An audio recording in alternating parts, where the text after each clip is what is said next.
አንድ ልብ ሳይኖረን አንዱ መንፈስ ቅዱስ ናልን ብለን ወደ የትኛው ብሔር ነው የሚመጣው? ወደ የትኛው ቋንቋ ነው የሚመጣው? ከዛ በኋላ እኮ አጋር ሳራ የሚባል ነገር የለም። በአንዲት ቅድስት ቤተክርስቲያን እናምናለን እያል እኛ እኮ የምናምነው በአንዲት ብሔር ነው። እንደው የጸደቀ ምላስ የተኮነነ ልብ ሊኖረን አይገባም። በእውነቱ እግዚአብሔር ስለማይሰማን አይደለም፣ አንድ ስላልሆነ ነው። የዘፍጥረት 6 መሻር አለበት። የገጠር ሰዎች የሚባሉ ያልሰለጠኑ የሚባሉ ያልተማሩ የሚባሉ ሰዎች ምን ተስፋ አላቸው ከመንፈስ ቅዱስ ውጪ? በትልቅ ቤት ውስጥ ነበረ ቋንቋ መከፋፈል የመጣው። ይሄ ትልቁ እርግማንና የሰው ልጅ የተለያየበት አጋንንት ገረሩ ለነ ሲሉ ጋኔን ያመነላቸው ነው ይመስላል። በአንድነት መኖር የተጀመረው በሰገነት ላይ ሆኖ ነው። በልዩነት መኖር የተጀመረው እዛው ሰገነት ላይ። መንፈሳዊ ሕይወትን የሚጠራው በኢየሩሳሌም በሚል ነው የነበረው። ስጋዊ ሕይወትን ግብጽ ይለዋል፣ መንፈሳዊ ሕይወትን ደግሞ ኢየሩሳሌም ይለዋል።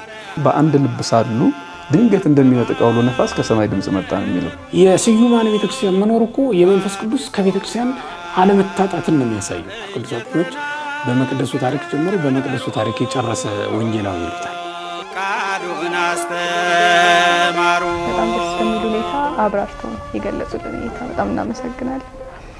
ግን እዚሁ ጋር የኔታ ስሙር ከመንፈስ ቅዱስ ጋር ተያይዞ በሉቃስ ወንጌል ላይ እነሆም አባቴ የሰጠውን ተስፋ እኔ እልክላችኋለሁ ይላል እና መንፈስ ቅዱስን እንደ ተስፋ ነው አሁን እዚህ ጋር እያነሳው ያለውና ምናልባት ከተስፋነቱ ጋር የሚያስተምሩ ነገር ካለ ተስፋነቱ ከዚህ በፊትም አጋጣሚ የእርገት ዕለት ያነሳ ነው ይመስለኛል። መንፈስ ቅዱስ ተስፋነትና ከዚያ የቀጠለ ወንጌል ስለሆነ በነገራችን ላይ መነካካቱ አይቀርም። መነካካቱ ወንጌሉ አንድ ነው፣ ከዚያ የቀጠለ ነው። ስለዚህ እንግዲህ ክርስቶስ አምላካችን ሲያርግ በኢየሩሳሌም ከተማ ቆዩኝ ብሏቸዋል። በአንድ የጸሎት ስፍራ ላይ የሐዋርያት ሥራ ምዕራፍ 1 ላይ እንደተጻፈው እንደተናገራቸው በአንድ ቤት እየጸለዩ ጠብቀውታል። ስለዚህ ተስፋ የተባለ ይሄ በእሳትና በነፋስ አምሳል መጥቶ የተገለጠው መገለጥ ነው።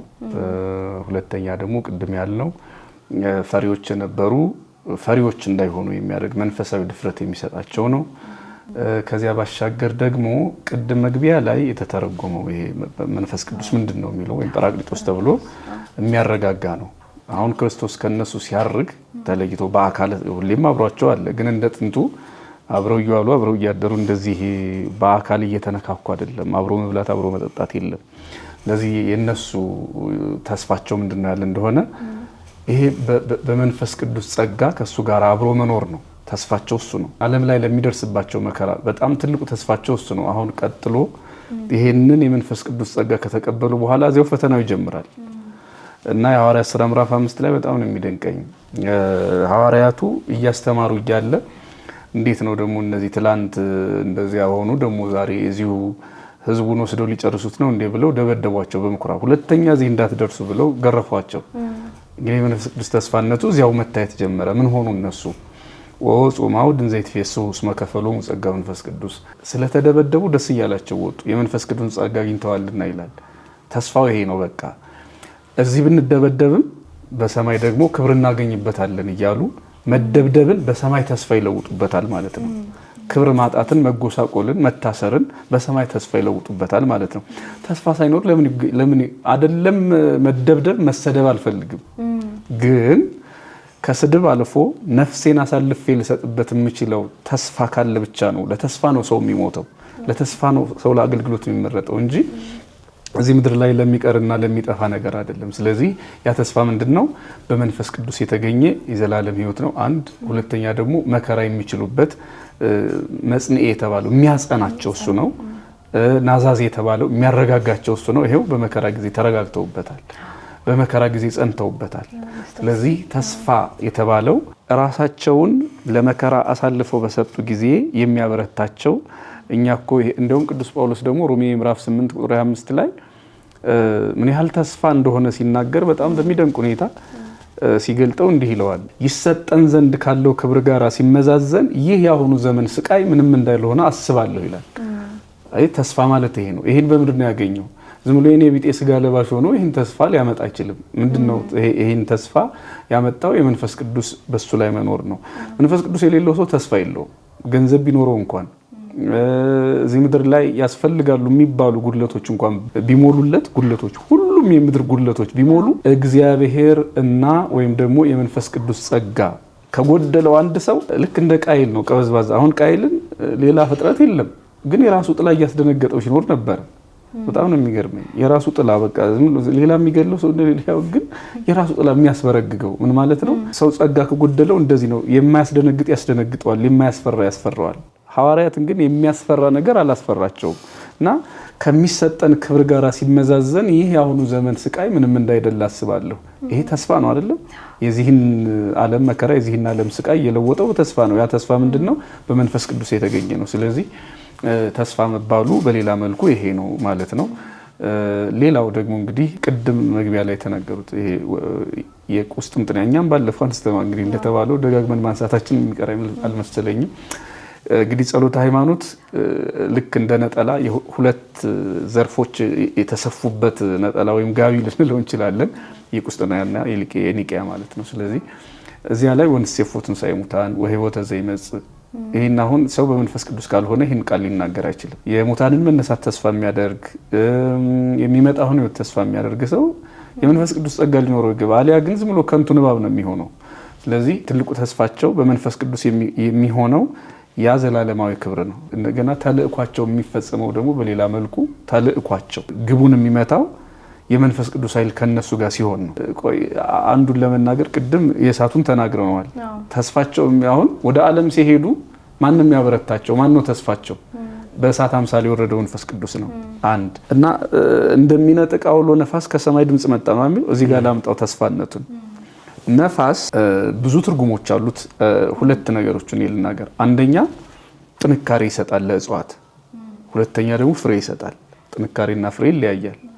ለንቋሳ ሆኖ ፍሬም ሊያፈራ የሚችል ነገር ይኖራል። ጠንካራ ሆኖ ደግሞ ፍሬ ማፍራት ሌላ ነገር ነው። አሁን ሐዋርያት ፍሬ አፍርተዋል፣ የመንፈስ ቅዱስ ፍሬ አፍርተዋል፣ የክርስትና ፍሬ አፍርተዋል። ጠንካሮች ናቸው፣ ደግሞም ፍሬያማ ናቸው። ነፋስ ሁለቱንም ይሰጣል ለእጽዋት ጥንካሬና ፍሬ። እንዲያውም ቅዱስ ዮሐንስ በተግሳጹ ይህንን ለኛ ሕይወት ምሳሌ አድርጎ ኢትሬእዮሙኑ ለእጽዋት ሶበ ይነፍህ ነፋስ ላዕሌሆሙ ከማሁ ይፈደፍድ ጽንዖሙ። እጽዋትን ተመልከታቸው ነፋስ አብዝቶ በነፈሰባቸው ጊዜ ይጠነክራሉ ይላል። እና ይሄ አሁን ወደ ሐዋርያት ሲመጣ መንፈስ ቅዱስ በነፋስ አምሳል ለምን መጣ ብለን ስናይ አንደኛ ሊያጠነክራቸው ነው። ስለዚህ የሚያጠነክራቸው በዓለም ላይ ብርቱ የሚያደርጋቸው ይሄው መንፈስ ቅዱስ ነው። ስለዚህ ተስፋቸው ነው። ሁለተኛው ደግሞ የወንጌልን ፍሬ እንዲያፈሩና የዘላለም ሕይወት እንዲያገኙ የሚያደርጋቸው መንፈስ ቅዱስ ውጤት ነው። የመንፈስ ቅዱስ ጸጋ ነው። እጽዋት፣ አዝርዕት፣ አትክልት እንዲህ የሚል ቃል አለ። እስመ ሁከተ ነፋስ የሚለው እስመ ሁከተ ነፋስ እስመ ሁከተ ነፋስ ንስሕቦ ለቁመተ ሥጋነ ወናግዝፎ ለፍሬያተ ምድርነ። እኛን ያሳድገናል ነፋስ ደግሞ የፍሬያችን የምድራችንን ፍሬ ፍሬያማ ያፋፋዋል፣ ያሳድገዋል፣ ፍሬያማ ያደርገዋል። እና ሐዋርያት በዚህ ከሰማይ በወረደው ነፋስ በመንፈስ ቅዱስ ማለት ነው ፍሬያማ ሆነዋል። ምንድነው ያፈሩት? የወንጌልን ፍሬ፣ ክርስትናን ፍሬ። ለዚህ ተስፋቸው ይሄ ነው። ገለባ ሆነው እንዳይቀሩ 72 ሆነው ሄደው አንድ ሰው ሳያሳምኑ መጥተዋል አይደል? 72 ሆነው ብቻቸውን አጋንንት ያሳመኑ ይመስል ብለን ነበር። እንደውም ያኔ አጋንንት ገረሩ ለነ ሲሉ ጋኔን ያመነላቸው ነው ይመስሉት እና አላሳመኑም፣ መጡ ብቻቸው። እንደዚያ እንዳይሆን ነው አገልግሎት። የመንፈስ ቅዱስ ተስፋነት አንዱ ይሄ ነው። አንድ ጋኔንም እምቢ ብሏቸው ተሰቃይተዋል። ለ120 አንድ ጋኔን ማውጣት ዜና ሆኖ በጣም ብዙ ብለው ነበር። ክርስቶስ ሳይቀበላቸው ትንሽ በዚህ ደስ አይበላቸው አላቸው ባጭሩ። ግን እንደዛ እንዳይሆኑ ተልእኳቸው አጋንንት ከማውጣት ጋር ይሄ አጥማቂና ተጠማቂ ከመሆን ጋር ብቻ አይደለም። የቤተክርስቲያኒቱ ተልእኮ ከዚህ ከፍ ያለ ነው። ይሄ በአጥማቂ በፈዋሽ በምናምን የሚቀር አይደለም። ጸጋው ከአጥማቂነት ከፈዋሽነት በላይ ነው። አያጠምቁም አይድኑም እያለ አይደለም። ተልእኮ ግን ከማጥመቅና ሰዎችን ከስጋ ደዌ ከመፈወስ በላይ ነው። የነፍስ ደዌ ያደርቃሉ፣ ይፈውሳሉ። ስለዚህ ይህን በምን ያመጡታል? በመንፈስ ቅዱስ ጸጋ።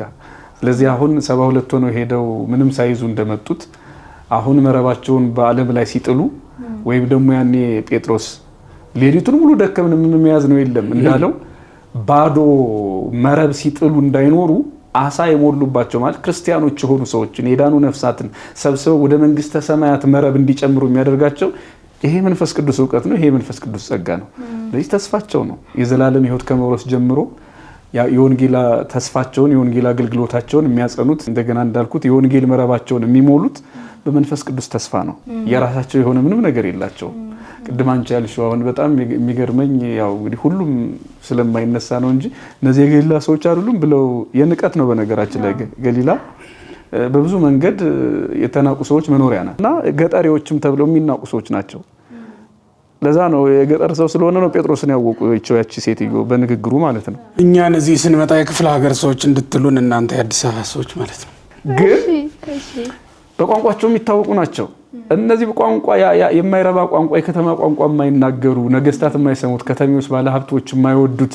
በነገራችን ላይ ዮናስም እኔ ወደ ነነዌ አልሄድም ካለባቸው ብዙ ምክንያቶች አንዱ ምናልባት 3-4 ምክንያቶች ቢጠቀሱ አንዱ ምክንያት ሊሆን የሚችለው እኔ የምናገረው ቋንቋ የለበስኩት ልብስ ያዳፋ ምላሴ ጎልዳፋ የነነዌ ሀብታም እንዴት ነው የሚሰማኝ? ነገሬን አያዝም ልብሴን እንደሚያዩ መጀመሪያ ንግግሬን እንደሚያዩ መጀመሪያ ብሎ ነው አንዱ ስጋቱ አልሄድም ከሚልበት ምክንያት። እንደዚህ በሆነ ዓለም ውስጥ የገሊላ ሰዎች አብዛኞቹ እዛ ናቸው። ይሁዳ መሰለኝ የተለየ ሰፈር ያለ። ስለዚህ ግብሩም በመንደሩ ለየት ያለ መንደሩም ግብሩም ስለዚህ እነዚህ የገጠር ሰዎች የሚባሉ ያልሰለጠኑ የሚባሉ ያልተማሩ የሚባሉ ሰዎች ምን ተስፋ አላቸው ከመንፈስ ቅዱስ ውጪ? ስለዚህ ተስፋ መባሉ ከዚህ የመነጨ ነው ማለት ነው። የኔታ ስማኮነ ከዚሁ ጋር አያይዘው ክፍሉን አሁን ይሄን ተስፋ ሲቀበሉ ክፍሉን በነጎድጓድና በነፋስ ድምጽ ተሞላ። ክፍሉን በድምጽ ሞላው ይላልና ድምጽ የሚጨበጥ ነገር አይደለም፣ የሚታይም ነገር አይደለም። ግን ክፍሉ ሞላ ሲል ምን ለማንሳት ወይ? አይ እንግዲህ አሁን በነፋስ መልክ ነው የተገለጠው እና ያ ደግሞ ድምጽ ያሰማል። ያው የታወቀ ነው። ወቃሎ ተሰማ ይላል ወንጌሉ ራሱ ማለት አሁን ዮሐንስ 3 ላይ ቃሉን ትሰማለህ ይላልና ድምጹ ያው ይታወቃል ይሰማል ማለት ነው። እና ከብሉይ ኪዳን ጋር ያነጻጽሩታል ሊቃውንት ቅዱስ ዮሐንስ አፈወርቅን ጨምሮ ሌሎችም ሊቃውንት ከብሉይ ኪዳን ጋር እንደውም ያኛውን በተራራ ተቀበል የሚል አንድ ሊቅ አለ። ስሙን ረሳሁት እንጂ ያኛውን በተራራ ተቀበል ይሄኛውን ደግሞ በከፍ ባለ ስፍራ ላይ ሆነው ተቀበሉት ይላል። ምክንያቱም ደቀ መዛሙርቱ ሰገነት ላይ ወጡ አይደለም የሚለው ሰገነት ላይ ሆነው ነበር የተቀበሉት እና ያኛውን በሲና ተራራ ይሄንን ደግሞ በጽዮን ተራራ እያለ ሁለቱን ያነጻጽርልናል። ቅድም መጀመሪያ ላይ ታስታውሽ ከሆነ የመጀመሪያው ትርጓሜያችን ላይ በዓለ ሃምሳ የሚባለው ቀን የሚለው ደብረ ሲና ላይ የተጻፈውን ሕግ የተቀበሉበት ቀን ነው ብለን የለ። አሁንም ደግሞ ይሄ በኛው በዓለ ሃምሳ በነገራችን ላይ ያኛው ከፋሲካ በግ ጀምሮ በጉን ባረዱበት ቀን ጀምሮ የሚቆጠር ነው። ይሄኛው ደግሞ ከትንሳኤ ጀምሮ የሚቆጠር ነው። ለምንድን ነው ያኛው ታረደ ህዝቡን ነፃ ወጣ፣ ግን ትንሳኤ የለውም ያ በግ። ይሄኛው በግ ግን ትንሳኤ ያለው እና ትንሳኤውን ጠብቀን ከትንሳኤው ጀምረን የቆጠር ነው ማለት ነው።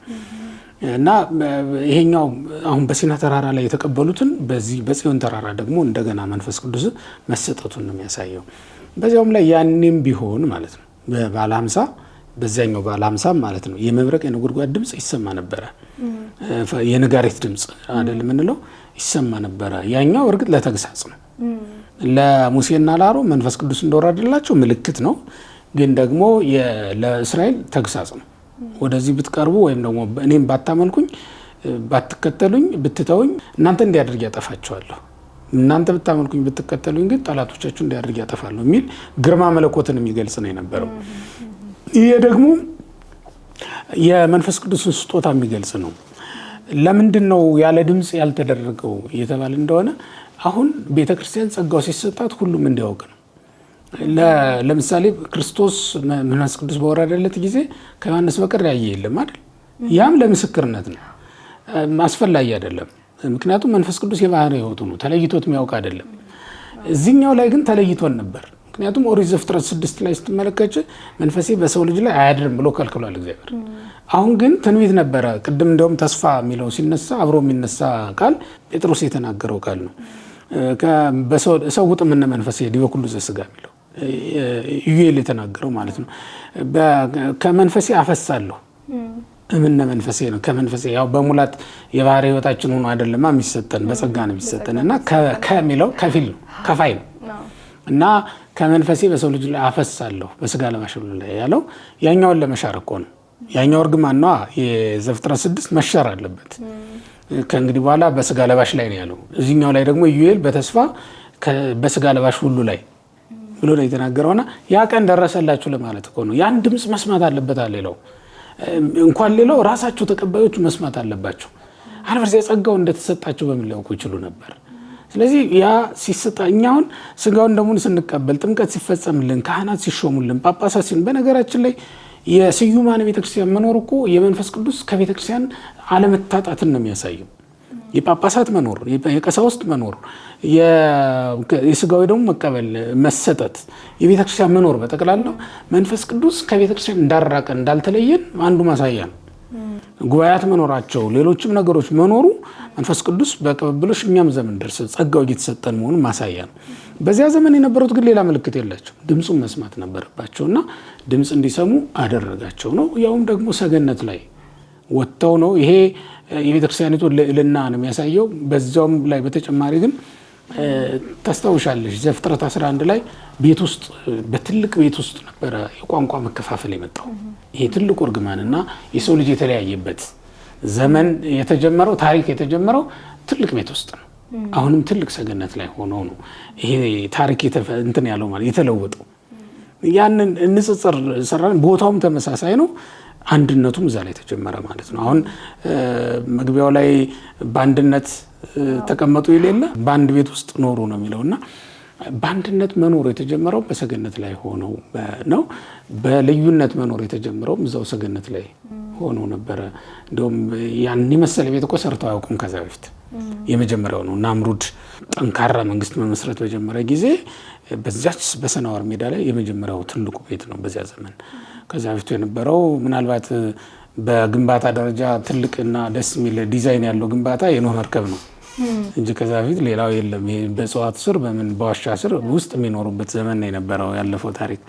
ከዚያ ወጥተው ቤት ውስጥ መኖር ሲጀምሩ መለያየት ጀምሩ። አሁን ደግሞ አንድ ቤት ውስጥ ተቀምጠው ሳለ አንድነት ተጀመረ ማለት ነው። ከዛ ቤተክርስቲያኒቱ በጠቅላላ አንድ ነው የሆነችው። ዘፍጥረት ማነው የሐዋርያት ሥራ እስከ 5 ምዕራፍ ድረስ ያለውን ስናይ ክርስቲያኖች ሁሉ አንድ ልብ እንደነበራቸው አንድ ሀሳብ እንደነበራቸው የሚያሳዩ ንባቦች ስለምናገኝ ማለት ነው። እና የእርቁም ዘመን እንደመጣ ለማሳየት እንዲህ ባለ መንገድ ተሰጥቶናል ለማለት ነው። በሌላ መንገድ ግን እርግማኑ ከመምጣቱ በፊት ኃጢአት ስንሰራ ጸጋችን ሲወሰድ አላወቅ ነው ማይተን ነው የተረዳ ነው። ራቁታቸው መሆናቸውን አወቁ ነው የሚለው እንጂ ምንም አይነት ድምፅ ሰምተው ከላያቸው ላይ ሲገፈፍ አይደለም። ሲመልስላቸው ግን እርቁ እንደተፈጸመ ለማሳየት በአዋጅ በሚሰማ መንገድ በሚታወቅ መንገድ እንደገና መለሰላቸው ማለት ነው። እዚህ ባነሱት ሀሳብ ላይ የኔታ ስሙር ስለ ህብረታቸው በአንድ ቤት ስለመቀመጣቸው ተነስቶ ነበርና ምናልባት ያኔ ለእርገት ጊዜ የኔታ ስሙር ምን አንስተው ነበር? ከኢየሩሳሌም ወደ ቢታንያ እንዲሄዱ ተብለው ነበር። ከዛ ደግሞ እዛው ቢታንያ እንዳሉ አይደለም ተቀምጣችሁ ጠብቁኝ ያለው ወደ ኢየሩሳሌም ተመለሱ ብሏቸዋል ጌታችን አምላካችን መድኃኒታችን ኢየሱስ ክርስቶስ ማለት ነው። እና በኢየሩሳሌም ቆዩ ለምን ተባሉ? ቢታንያ እዛው እንግዲህ ሲያርገ ያዩት እዛው ቢታንያ አልነበረ? እዛው አለመቆየታቸው ኢየሩሳሌም ተመለሱ የተባለው ነገር ለምንድን ነው? ህብረቱን እኔ ልናገር፣ በኢየሩሳሌም ደግሞ እርሳቸው። ስለዚህ ይሄ የሄዱት አንድ ላይ ነው። እዚህ ውስጥ ደቀ መዛሙርቱ በደብረ ዘይት ተራራ ጌታችን አምላካችን መድኃኒታችን ኢየሱስ ክርስቶስ ባርኳቸው አረገ። ቅዱሳን መላእክት ወደ ሰማይ ሲያርግ ያያችሁት ክርስቶስ እንዲሁ ይመጣሉ አሏቸው። ተመለሱ። ሲመለሱ መጀመሪያ ሐዋርያት ሥራ ምዕራፍ 2 ቁጥር 1 ጀምሮ ባለው ታሪክ ውስጥ የሚተርከው ነገር አለ። መጀመሪያው ላይ ከሱ ጋር የተያያዘ ነው እና አልተለያዩም። በአንድ ቤት ነበሩ፣ በማርቆስ እናት ቤት። ሁለተኛው ደግሞ እዚህ ቅድም ያልኩት ቁጥር 1 ላይ ወይ ቁጥር 2 ላይ ምዕራፍ 2 ማለት ነው ሐዋርያት ሥራ ምዕራፍ 2 ቁጥር 1 እና 2 እንዛሃለው ህቡረ አሐተኔ ነው የሚለው። ሁሉም በአንድ ልብ ሳሉ የሚል ቃል አለውና የመንፈስ ቅዱስ መውረድ መጀመሪያ ይሄ እስካሁን የተረክነው ታሪክ ማለት ነው። በመንፈስ ቅዱስ የወረደበት አመጣጥ ምንድነው የሚሆነው? አንድ ሆነው ተመለሱ፣ በአንድ ቤት ተቀመጡ። ይሄ ሁሉ ግን ለመንፈስ ቅዱስ መምጣት ምክንያት አይደለም። ትልቁ ምክንያት ሌላ ነው። በአንድ ቤት መቀመጣቸው፣ ኢየሩሳሌም ውስጥ መኖራቸው፣ ከዚያ በላይ ትልቁ ነገር እንግዲህ በትርጓሜው በአንድ ልብ ሳሉ የሚል ቃል አለው። እዚህ ቃል በቃል ነው የሚለውና ይሄ በአንድ ልብ ባይሆኑስ የሚለው አንድ ቤት ስለሆኑ መንፈስ ቅዱስ ሊመጣ አይችልም። አንድ ልብ ከሌላቸው አንድ ላይም ስለተሰበሰቡ እንዴ የተሰበሰበ ሁሉ አንድ ልብ አይደለም። ስለዚህ አንድ ቤትና ዝም ብሎ በጋራ መኖርና አንድ ሆኖ መኖር ይለያያል። በጋራ ማለት እዚህ ህንፃ ውስጥ አሁን ብዙ ሰው ሊኖር ይችላል። በጣም ብዙ ነው። ኮንዶሚኒየም ማለት ሲጀመርም እንደውም ይሄ ኮንዶሚኒየም አይደለም መሰለኝ ለካ የጋራ መኖሪያ ማለት ነው አይደለ? የጋራ መኖሪያ ተብሎ የጋራ ኑሮ የሌላቸው አሉ። ሐዋርያቱ ግን ተመልሰው ከደብረ ዘይት ተራራ ወርደው የጋራ መኖሪያ ቤት ብቻ አይደለም ያላቸው፣ የጋራ ኑሮም አላቸው። ያ የጋራ ኑሮ ምንድነው? መንፈስ ቅዱስ በእነሱ ላይ ስራ እንዲሰራ ያደረገው ትልቁ ሀብታቸው ያ ነው እና በአንድ ልብ የሚለው ዛሬም ድረስ ቤተክርስቲያኒቱ ይሄ ጸሎት አላት። ቅድም በመሃል ሲነሳ ነበር አይደለ? ሀበነ ንህበር ተብሎ ቤተክርስቲያን አሁንም ያን ሐዋርያትን አንድ ያደረጋቸው የመንፈስ ቅዱስ ጸጋ እንዲቀበሉ ያደረጋቸው ትልቁ ነው እና ለኔ የመጨረሻ መልእክት እንዲሆንልኝ አጋጣሚ የመንፈስ ቅዱስ መምጣት ሐዋርያት በዓለም ዞረው ወንጌልን እንዲሰብኩ የጸጋቸው መብዛት ትልቁ ምክንያት ይሄ አንድ ልብ ነው። አንድ ልብ ሳይኖራቸው ይሄ ሁሉ እስካሁን የተናገርነው ቤተክርስቲያን የምትሰብከው ጸጋ በሙሉ አይመጣም፣ አይሰጣቸውም ነበር እና አንድ ልብ ቤተክርስቲያን አሁን ትጸልያለች አልኩት። ለምሳሌ በሁለት ጸሎቶች እናስታውሰው። መጀመሪያ ጸሎተ ሃይማኖቱ ለሁሉ ሰው ሁሉ የሚጸልየው ሐዋርያት በሰበሰቧት በአንዲት ቅድስት ቤተክርስቲያን እናምናለን እንላለን። በአንዲት ቅድስት ቤተክርስቲያን እናምናለን። ከዛ ደግሞ በቅዳሴያችን ሁሌም የማይቀረው ሀበነ ንህበር በዘዚአከ መንፈስ ቅዱስ፣ በአንተ መንፈስ ቅዱስ አንድ እንሆን ዘንድ አንድነትን ስጠን እንላለን እና ደግሞ ቅዱስ ጳውሎስ አንዱን እንጀራ በልታችኋል ስለዚህ ሁላችሁም አንድ ናችሁ እያለ አንዱን ጽዋ ጠጥታችኋል ስለዚህ ሁላችሁም አንድ ናችሁ እያለ የቆሮንቶስን ክርስቲያኖች አንድ ጽዋ ጠጥታችኋል ሁላችሁ አንድ ናችሁ፣ አንድ እንጀራ በልታችኋል ሁላችሁም አንድ ናችሁ ብሎ የክርስቶስ ስጋ የክርስቶስ ደም ደግሞ የአንድነታችን መሰረት መሆኑን ለቀጣዩ ቤተክርስቲያን ከሐዋርያት በኋላ ከዚህ ታሪክ በኋላ በተፈጸመው አንድነቱ እንደቀጠለ ይናገራል። ዛሬም የቤተክርስቲያን አገልጋዮች ብዙ ልንሆን እንችላለን። ልባችን ግን አንድ ነው መሆን ያለበት። አንድ ነው ላንል እንችላለን። በብዙ መንገድ ብዙ የሚከፋፍሉ ብዙ ልባችንን የሚበታተኑ ነገሮች ይኖራሉ። ግን ከመንፈስ ቅዱስ ጸጋ ያጎለናል። እንደ መልእክት እንዲያዝልኝ ፈልገው እሱ ነው። ምንድነው እሱ?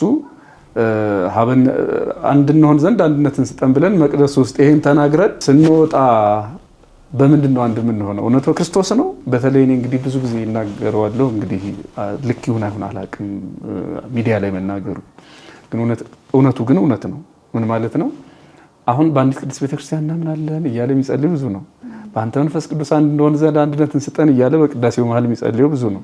የሀገሩን ውስጥ ችግር እንደውንተውና እዚህም የሚተው አይደለም። ግን እንደ ወጣ ስንል አንዳንዴ የምንሰማቸው ነገሮች ጥሩ አይደሉም። የአማራ የሚባል ቤተክርስቲያን አለ፣ የትግራይ፣ የኦሮሞ፣ የምን የሚባል ብቻ ሰው ፖለቲካ ባስቀመጠለት ድንበር ተወስኖ፣ በቋንቋ ተወስኖ፣ በነገድ ተወስኖ የነገሌ ቤተክርስቲያን ነው የሚባለው። የክርስቶስ ቤተክርስቲያን የሚል የለም። የነገሌ ቤተክርስቲያን ነው የሚባለው። ይሄ እኔ እንደውም ይሄን ሁሉ ጾም ይሄን ሁሉ ጸሎት ዋጋ ያሳጣብን። ምናልባትም እንደው ለዓለም የሚተርፍ ጸሎትና ጾም ባለባት ቤተክርስቲያን ውስጥ ለራሷ እንኳን ያልሆነ ማለት ራሷን እንኳን ከጦርነት የማያድን ከረሃብ የማያድን ከስደት የማያድን ዛሬም መከራ ዛሬም ለቅሶ ዛሬም የደም ታሪክ ላይ ቆመን ለቅሶና ሐዘን የማይታጣባት ሀገር ያደረገን አንዱ ይሄ ይመስለኛል ያልኩት እርግጠኛ ሆኖ ለመናገር መቼም ከባድ ነው። ግን አንድ ጉድለት እንዳለን እርግጠኛ ሆነን እንናገራለን። ይሄም የሚታየው ጉድለት ነው።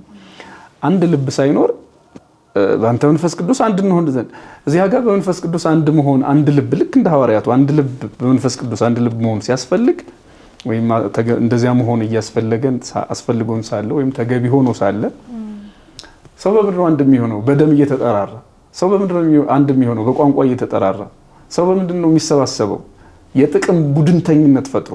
ይሄ ደግሞ ቤተክርስቲያኒቱን ቅድም እንዳለው ከሰማያዊ ክብሯ አውርዶ መንደር ለመንደር የሚጎትታት ጥቅም ለጥቅም የሚጎትታት ጥቅምና ቡድን ተከታይ ያደርጋታል። ቤተክርስቲያኒቱን ከክብሯ ያወርዳታል። ስለዚህ በአንዲት ቅድስት ቤተክርስቲያን እናምናለን እያል የውሸት ሰውን ሊዋሽ ይችላል። የሆነ ሰው ሊዋሽ ይችላል። ቤተክርስቲያን ውስጥ ገብተን ነው በግላችን እየጸለይ በአንዲት ቅድስት ቤተክርስቲያን ውሸት እኮ በአንዲት ቅድስት ቤተክርስቲያን መቻበልን እኛ እኮ የምናምነው በአንዲት ብሔር ነው። የኔ የሚለው የሚያንቆለጳጵሰው አለው፣ ያም የተወለደበት ያም ያደገበት አለው እና ውስጣችን ይሄ ከምላሳችን ጋር አንድ አይደለም። እኔ የዚህ ዘመን ጸሎት ቢሆን ብዬ የምመርጠው በተለይ አገልጋዮቹና ከአገልጋዩን ተከትሎ የመጣው የምእመኑም ስሜት ጌታ ሆይ የምናገረውን ልቤም እንዲያምን አድርገው ብለን ነው መጸለይ ያለብን። አፋችን የሚናገረው ልባችን የሚያስበው ነው አይደለም። ልባችን የሚያስበው ሌላ ነው፣ አፋችን የሚናገረው ሌላ ነው እና አንድ ልብ ሳሉ ወይም በአንድ ልብ ሳሉ ድንገት እንደሚነጥቅ አውሎ ነፋስ ከሰማይ ድምጽ መጣ ነው የሚለው እና አሁን ይሄ አንድነት ሳይኖረን አንድ የሚያደርግ መንፈስ ቅዱስ እንዴት ይመጣል? ጸሎታችንን ሰምቶ ማህሌታችንን ጾማችንን ሰምቶ ግዳጅ የሚፈጽም ኃይል እንዴት ይመጣል? እና የልብ አንድነት በሌለበት የመንፈስ ቅዱስ ህብረት የመንፈስ ቅዱስ ጸጋ ቤተክርስቲያኒቱን ይመራታል ምእመናንንም እንደው ይጠቅማል ብሎ ለማዘዝ በጣም ከባድ ነው። እግዚአብሔር ስለማይሰማን አይደለም አንድ ስላልሆነ ነው። እና በዚህ ጉዳይ ላይ በጣም ካልታሰበበት በስተቀር በአንዲት ቅድስት ቤተክርስቲያን እናምናለን እያል በተለያየ ነገር እያመን ውስጣችን እያወቀው በራሳችን ላይ እየቀለድን ምንጸልይ ይመስለኛል። ከዚህ ወጥተን አንድ ልብ እንዲኖረን እመኛለሁ። በፈረቃ ሁሉ መቀደስ ጀምረናል። እሱን ደግሞ እንግዲህ ስላዩት አሁን እኔ በታሪክ የምሰማቸው በቪዲዮ የማያቸው ናቸው። ጭራሽ ጎሳም እዛም ደርሷል። ቅዳሜ አንዱ እሑድ አንዱ ይሄ ማለት አንድ ላይ መጸለይ ሲቻል ማለት ነው። አንድ ላይ እንኳን መጸለይ ይሄንን ራሱ ልባችን ባያምነው አፋችን የሚናገረውን እንኳን አንድ ላይ ቆመን በአንድ ቦታ እንኳን ቆመን ለማቅረብ የተቸገርንበት ዘመን ነው። በጣም ያሳዝናል። በጣም አንድ መቅደስ እንጂ አንድ ልብ የለንም። ይገርማል። አንድ አምላክ ኖሮን አንድ አምልኮ ሆቴል የለን። በጣም ነው የምናሳዝነው። አንድ መቅደስ አለን፣ አንድ ቅዳሴ ግን የለንም። ይሄ ደግሞ ሌላው የዘመናችን ውርደት ነው። ጥያቄዎቻችን የማይመለሱበት መከራችን የሚበዛበት ይሄ በራሳችን ላይም በእግዚአብሔርም ላይ ቀልድ ተብሎ ይሄ ጸሎት ሊባል አይችልም። ስሙ ነው ጸሎት እና ሁሉም በአንድ ልብ አብረው ሳሉ የሚለው ነው። ቤተክርስቲያን እንዲህ ነው የመጣችው። አንድ ልብ ይዛ ነው ክርስቶስ እስኪመጣ የምትጠብቀው እንጂ እንዲህ ሰፈር ለሰፈር ቋንቋ ለቋንቋ ተበታትና አይደለም። እና በተበታተነ ልብ ይሄን የመንፈስ ቅዱስን በዓል ስናከብር ራሱ አንዳንዴ ያስፈራል። ምን እያለ ነው የምንጸልየው? ምን እያለ ነው የምናከብረው? አንድ ልብ ሳይኖረን አንዱ መንፈስ ቅዱስ ናልን ብለን ወደ የትኛው ብሔር ነው የሚመጣው?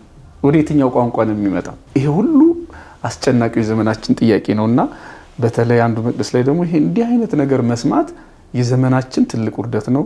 ምእመናንም የሚመለከታቸው የቤተክርስቲያን ኃላፊዎቻችንም እንደው የፈጀውን ፈጅቶ እንዲህ አይነቱን ነገር ከራሳችን ላይ ካላወረድ ነው በስተቀር በሰማይ እግዚአብሔርን በምድር ደግሞ በጎ ሕሊናችንን አጉድፎ ከመንፈስ ቅዱስ ጸጋ የሚያጎልን ችግር ነው እያስባለሁ። የሚገርም ጥያቄ ነው። በነገራችን ላይ ያነሳሻለሽ ለምን መሰለሽ መልእክቱ ለምእመናን በጣም ጠቃሚ ነው ብዬ ስለማስብ ነው።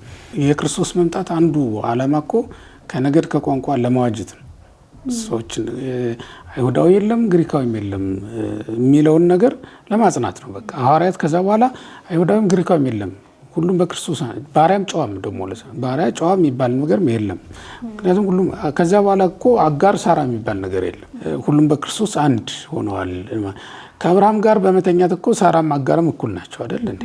ግን እመቤት ባሪያ ከመባል አልዳኑ። በክርስቶስ በኩል ቢሆን ግን አንድ ማድረግ ይችላል ክርስቶስ። አብርሃም ከባርነት አውጥቶ አጋርን ወደ እመቤትነት ማድረስ አይችልም። ግን ከአጋር ልጅ ወለደ። ክርስቶስ ግን እንደዚህ አይደለም። ልጆች ሲያደርገን ሁላችንንም ከባርነት ነፃ አውጥቶ አሁን በክርስቶስ አንድ መሆን ያው ሁላችንም የተሰጠን አንድ ጸጋ ነውና ይሄ በትክክልም ሊታሰብበት የሚገባ ጉዳይ ነው። እንደው የጸደቀ ምላስ የተኮነነ ልብ ሊኖረን አይገባም። በእውነቱ እንደው ልባችንም አፋችንም ህውራ የማኑ እንደ ማጠቃለያ የማደርገው ከኛ ጋር ማያይዘው ቢነግሩን ወደ ኢየሩሳሌም ስለመመለሳቸው ወደ ኢየሩሳሌም መመለሳቸው በራሱ ራሱን ችሎ መንፈሳዊ ትርጓሜዎች የሚሰጡት ጉዳይ ነው። የክርስቶስ ስብከቱን የጀመረው በገጠር ነው። ያ ማለት በገሊላ አውራጃዎች ነው የጀመረው። በኢየሩሳሌም አይደለም የጀመረ ስብከት።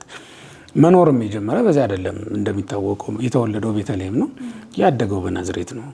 ለበዓል ነው በ12 ዓመቱ እዚህ እንደመጣ የሰማ ነው። በታሪክ ደረጃ ያገኘ ነው ማለት ነው። እና በመጨረሻ ላይ ግን ሁሉንም ሰብስቦ አሁን ክርስቶስ የመጣው የጠፋውን ፍለጋ አይደለ? ሁሉንም ሰብስቦ ወዴት ማምጣት ነው የሚፈልግ? ወደ ኢየሩሳሌም ማምጣት ነው የሚፈልግ። ኢየሩሳሌም ነው የሰበሰበን። ምክንያቱም አሁን የመንፈስ ቅዱስ ስጦታን ከምንቀበልባቸው ዋና ዋና ነገሮች መካከል ጥምቀትና ቁርባን በዋናነት ይጠቀሳሉ። ሁለቱም ደግሞ የተሰጡን እዚህ ነው። አሁን የተጠመቀ ኢየሩሳሌም ነው እያልኩሽ አይደለም። በገሊላ በአውራጃ በሚገኝ በዮርዳኖስ በረሃ ነው የተጠመቀው። ግን የጥምቀታችን ውሃ የፈለቀው ኢየሩሳሌም ላይ ነው። ማዕዳችንም የተዘረጋው እዚህ ነው። ያጠበንም እዚሁ ነው። ያጠበን ያነጻን እዚሁ ኢየሩሳሌም ላይ ነው ማለት ነው። እና እነዚህን ነገሮች ለመስጠት ነው የመጣው ክርስቶስ። በመጨረሻም አሁን የገሊላ ላይ ስብከት ሲጀምር ንስሐ ግቡ ብሎ ጥሪ ነው ያስተላለፈው። እዚህ ግን ሲመጣ በመንግስት ተገለጠና ዛሬ በገነት ከኔ ጋር ትሆናለህ። ይሄ ለሰው ልጆች ሁሉ የተሰጠ ስጦታ ነው። በገነት ከእግዚአብሔር ጋር እንድንኖር ማድረግ ነው የክርስቶስ የመጣበት ዓላማና አየሽ ሰብስቦ ኢየሩሳሌም ላይ ሲደርስ ወደ ገነት ይዞ መጣ ማለት ነው።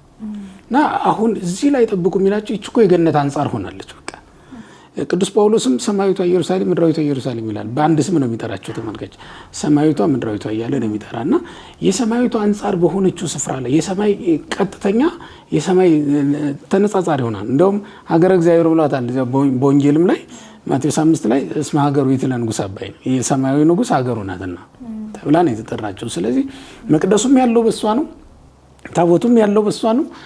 ሁሉም ነገር ይሄ ለክርስቶስ ምሳሌ ያደረግነው የብሉይ ኪዳን ቁሳቁስ በጠቅላላ የሚገኝባት የነበረችው ስፍራ ናት። ሊቀ ካህናቱ ነው የሚቀመጠው እዚያ ነው የነበረው እና ሊቀ ካህናቱ ባለበት ስፍራ ሊቀ ካህናችን ኢየሱስ ክርስቶስ ነው። እሱ ባለበት ስፍራ ላይ ነው መንፈስ ቅዱስን ልንቀበል የምንችለውና የክርስቶስ ዓላማ ወደ ኢየሩሳሌም መመለስ ነው። ያን እንደወጣ እንድንቀር አይደለም። በአዲስ ኪዳን ያሉ መምህራን ደግሞ ኢየሩሳሌምን የመንፈሳዊ ሕይወት ምሳሌ አድርገዋታል። በተለይ በመጽሐፈ መነኮሳት የአባ እንጦንስ አንዱ መጥሪያ መንፈሳዊ ሕይወትን የሚጠራው ኢየሩሳሌም በሚል ነው የነበረው። ስጋዊ ሕይወትን ግብጽ ይለዋል፣ መንፈሳዊ ሕይወትን ደግሞ ኢየሩሳሌም ይለዋል። ስለዚህ ኢየሩሳሌም የመንፈሳውያን መጠሪያቸው ነው ስሙ ራሱ። ስለዚህ በመንፈሳዊ ሕይወት ጸንታችሁ ኑሩ የሚል ነው። አሁን ጠቅላላ ምዕመናን ወደ ኢየሩሳሌም ሂዱ ማለት አይደለም። በመንፈሳዊ ጸንቶ መኖርን ነው የሚያሳየው። በመንፈሳዊ ጸንታችሁ ብትኖሩ ደግሞ መንፈስ ቅዱስን እሰጣችኋለሁ የሚል ነው። መንፈስ ቅዱስ በእሳት አምሳል ሲወርድ እንዳየነው እሳት የበላው ነገር ልዩ ልዩ ጢስ፣ ልዩ ልዩ መዓዛ ነው የሚኖረው አይደለ? አንድ አይነት መዓዛ አይኖረውም። በቆሎ ብትጥጅበት ሌላ መዓዛ ነው የሚኖረው። ሌላ ነገር ደግሞ ቢሆን ሌላ መዓዛ ይሰጠናል። በመንፈስ ቅዱስም የተቃኙ ቅዱሳን በመንፈስ ቅዱስ ያደረባቸው ቅዱሳን ልዩ ልዩ ጸጋ ነው ያላቸው እና እዛች ቦታ ላይ ያ ማለት በመንፈሳዊ ሕይወት ውስጥ ስንኖር የሚሰጠን ጸጋም ልዩ ልዩ እንደሆነ ማሳያ ነው ማለት ነው። ስለዚህ የዕለቱ መልእክታችን ማጠቃለያ የሚሆነው ምንድን ነው? በመንፈስ ቅዱስ እንሞላ ዘንድ ወይም የመንፈስ ቅዱስን ስጦታዎች እንቀበል ዘንድ ሁላችንም በመንፈሳዊ ሕይወት ጸንተን ልንኖር ይገባል። መንፈሳዊያን ሰዎች እንሆን። ያን ጊዜ እግዚአብሔር ለሰው ልጆች ሊሰጠው የሚገባውን ጸጋ ለሁላችንም ይሰጣል የሚል ነው። አንድ ቦታ መወሰን የሚለው ነገር በአንድ ሃይማኖት፣ በአንድ ሀሳብ እና በአንድ መንፈሳዊ ሕይወት ለአንዲት መንግስተ ሰማያት የሚያበቃ አይደል፣ ጸንቶ መኖርን የሚያመለክት ነውና ሁላችንም በመንፈሳዊ ሕይወታችን በርትተን የመንፈስ ቅዱስን ስጦታዎች ልንቀበል ይገባናል። እኛ የሚጠበቅብን በጣም ቀላል ነገር ነው። እዛው መቀመጥ ከዚያ አለመውጣት ነው። ምክንያቱም ነበሩ ሀገረ ኢየሩሳሌም ነው። በዚያ ተቀመጡ ነው።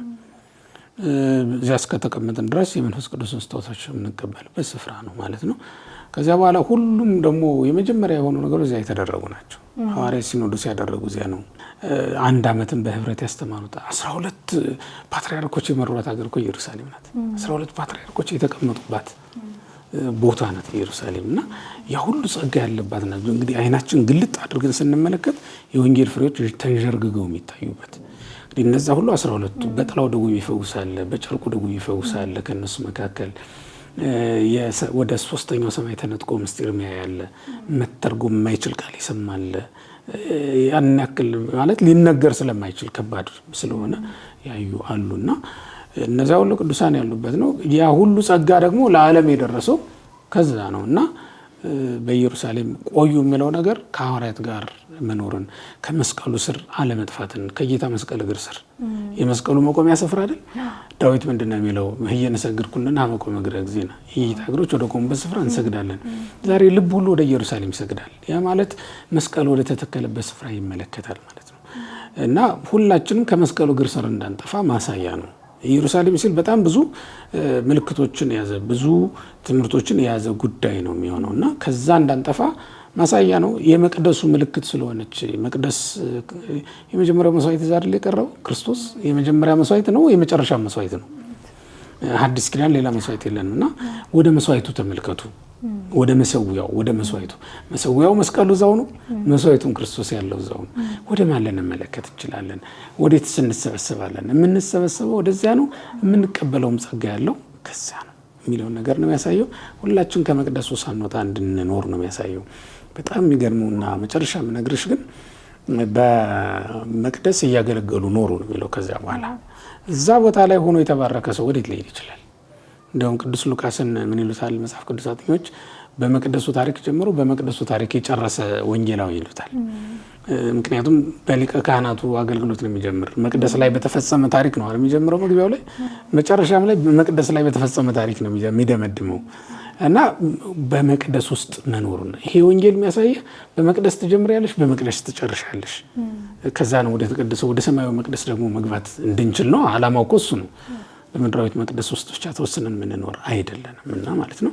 ይህንን ግን ለማግኘት በኢየሩሳሌም መቆየት፣ ያ ማለት በመንፈሳዊት መስቀሉ ባለበት አይናችን ከመሰዊያው ከመስዋዕቱ ሳናርቅ መኖር ከቻል ነው። የመጀመሪያው ወደ ገነት እንዲገባ የተፈቀደለት ሰው የተገኘው እዛው ኢየሩሳሌም ላይ ነው የተገናኙት። ከየትም ቦታ እኮ ነው የመጣው፣ ከየትም እንመጣለን። ኢየሩሳሌም ላይ ስንደርስ ግን ለገነት እንበቃለን። እንዴትም ሆነን እንመጣለን። ኢየሩሳሌም ላይ ስንደርስ ግን ከጻድቃን እንዳንዱ ሆነን እንገባለን። ኢየሩሳሌም እስኪደርስ እኮ ወንበዴ ነው ያሰው። ሌላው ቀርቶ እስኪሰቀል ድረስ ወንበዴ ነው። ተሰቅሎ ያን ጸሎት ከጸለይ በኋላ ነው ጻድቅ ሊሆን የሚችለው ያሰውና ማንም ቢሆን ወደ ኢየሩሳሌም ይምጣ፣ ወንበዴ ሆኖ ይምጣ። ኢየሩሳሌም ላይ ሲደርስ ግን በገነት ከክርስቶስ ጋር መኖር የሚያስችል ማድረግ መቀበል የሚችልበት ነው። ስለዚህ ወደ ኢየሩሳሌም ኑ የሚለው ነገር እና በኢየሩሳሌም ቆዩ ነው እንጂ በኢየሩሳሌም ቆዩ የሚለው ነገር ይህን ሁሉ ነገር ሊያሳይ ይችላል። ለዚህ ነው ያደነኩልሽ። ጥያቄዎች በጣም ጥሩ ናቸው ያልኩት ለዚህ ነው። በዛውም ላይ እግረ መንገዱን አብረን እስካሁን አልቀረብንም። ተመልካቾኝም ስለሰነበትኩ እኔም እንደ ተመልካች ላነሳቸው የምችላቸውን ጥያቄዎች ታቀርቢላቸው ስለነበረ ለመምሩ ነው እንደዛ ያልኩት። እግዚአብሔር ይስጥልኝ፣ አመሰግናለሁ። ቃልዎት ያሰማልኝ ኔታ ስሙር ቃልዎት ያሰማልኝ። እንግዲህ የጉባኤ አቅሌሲያ ቤተሰቦች በዛሬ በጰራቅሊጦስ መርሃ ግብር እግዚአብሔር በወደደ በፈቀደ ይህንን ተምረናል። እንግዲህ ከመምህራኖቻችን አንደበት ያገኘነው ትምህርት 30፣ 60፣ 100 ያማረ ፍሬ የምናፈራበት እግዚአብሔር እንዲያደርግልን ለቸርነቱ እንጠይቃለን። በሌላ መርሃ ግብር እስከምንገናኝ ድረስ ሰላም ቆዩ።